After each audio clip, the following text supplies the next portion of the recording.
साथियों, कुछ दिन पहले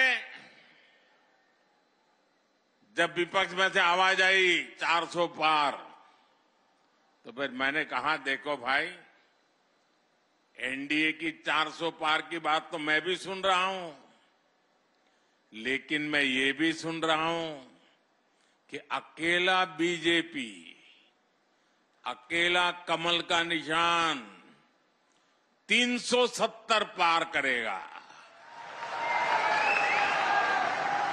370 पार करना चाहिए कि नहीं करना चाहिए? 370 से ज्यादा सीट आनी चाहिए कि नहीं आनी चाहिए? लेकिन लाओगे कैसे? मैं आपको एक जड़ी बूटी देता हूं, दे दूं?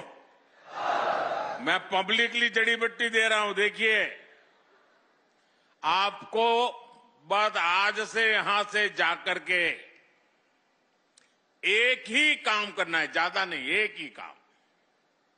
क्या काम करना है? पिछले 3 चुनाव में आपके यहां पोलिंग बूथ में क्या रिजल्ट आया था वो निकालो। पोलिंग बूथ में कमल पर कितने वोट पड़े थे उसका हिसाब निकालो। निकालोगे? 3 चुनाव का निकालोगे? फिर उसमें जिस समय सबसे ज्यादा वोट मिले हैं उसको जरा लिख लो कि इस पोलिंग बूथ में पिछले चुनाव में 3 में ये सबसे ज्यादा वोट मिले थे। लिख लोगे? जरा जवाब दीजिए, लिख लोगे? फिर आप तय करना कि अब जो ज्यादा से ज्यादा वोट बूथ में मिले थे उसमें इस बार 370 नए वोट जुड़ने चाहिए। करेंगे?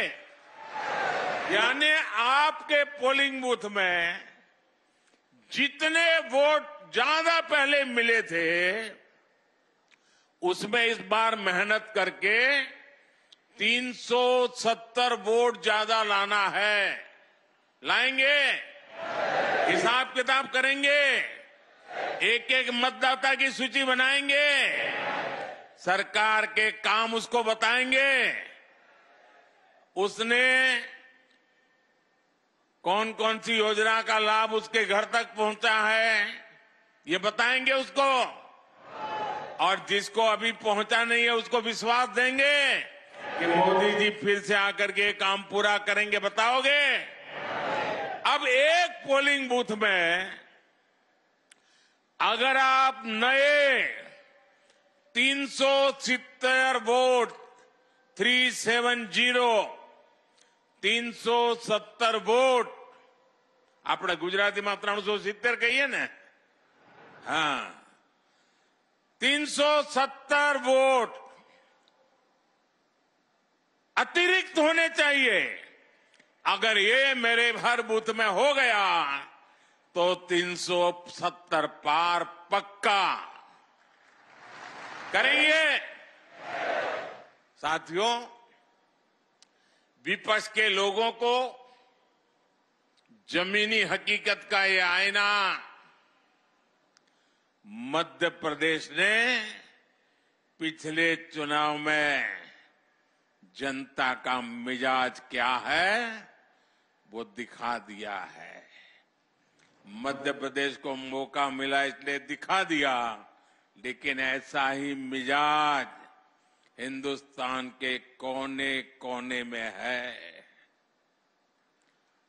मैं अभी दक्षिण में गया था, राम मंदिर को लेकर के मेरा एक अनुष्ठान चलता था और मैंने वहां जो भाव देखा, माताएं, बहनें, बुजुर्ग, बच्चे, नौजवान। मेरा कार्यक्रम नहीं था पब्लिक का, मैं तो अपना पूजा पाठ के लिए गया था, लेकिन हजारों हजारों की तादाद में मुझे आशीर्वाद देने के लिए आ रहे थे। मैंने देश की ताकत को, देश के आशीर्वाद की ताकत को, माताओं बहनों के आशीर्वाद की ताकत को अनुभव किया है। मैं कल्पना नहीं कर सकता हूं कि आपके इस सेवक को आप इतना प्यार करते हैं, इतना आशीर्वाद देते हैं। शायद कितने जन्मों का पुण्य होगा, तब जाकर के मुझे आपके आशीर्वाद प्राप्त करने का अवसर आता है। मेरे प्यारे जनजातीय समाज के भाइयों बहनों,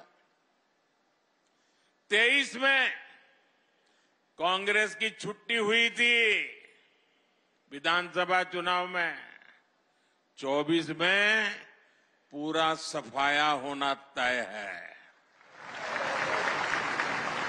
साथियों, डबल इंजन की सरकार कैसे काम करती है, मध्य प्रदेश एक उत्तम उदाहरण आज पूरे देश के सामने है।